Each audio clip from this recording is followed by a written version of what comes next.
My ex left me and our kids with a note saying she'd be back in a few years. She returned 6 years later to find I divorced her and moved on. The note was taped to our bathroom mirror. Going to live with my sister in California. Need space to figure things out. Back in 2-3 years, Max, don't change the locks. He left while I was at work and the twins were at school. No goodbye, no explanation to our 8-year-olds. That first night was brutal. Skylar kept asking when Mommy was coming home and Walter just stared at his untouched dinner.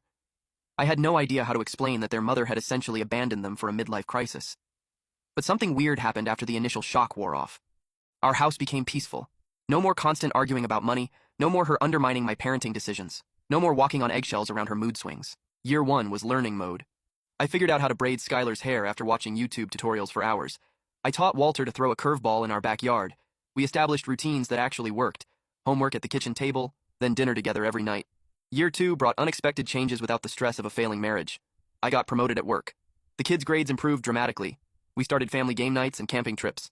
I realized I've been so focused on fixing my marriage that I'd forgotten how to enjoy my children. Year 3 changed everything. At Walter's baseball game, I met Eleanor, another single parent. She was a third-grade teacher, patient and kind. When Skylar spilled juice all over herself, Eleanor calmly helped clean her up without making a big deal about it.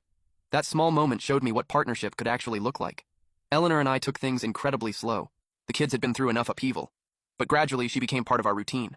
She helped with homework, taught Skylar to bake cookies, and never once tried to replace their mother. Just added love to our family. Year 4, Eleanor moved in. The transition was seamless because the kids genuinely adored her. They started calling her Bonus Mom, their own idea. She attended every school event, packed their lunches with little encouraging notes, and tucked them in at night. Year 5 was magical. Eleanor and I got married in our backyard. Skylar and Walter insisted on walking her down the aisle together. In their speeches, they thanked her for making Dad smile again and being the mom who stayed. There wasn't a dry eye in the house. By year 6, our life had completely transformed. We bought a bigger house with a proper yard. The kids were thriving.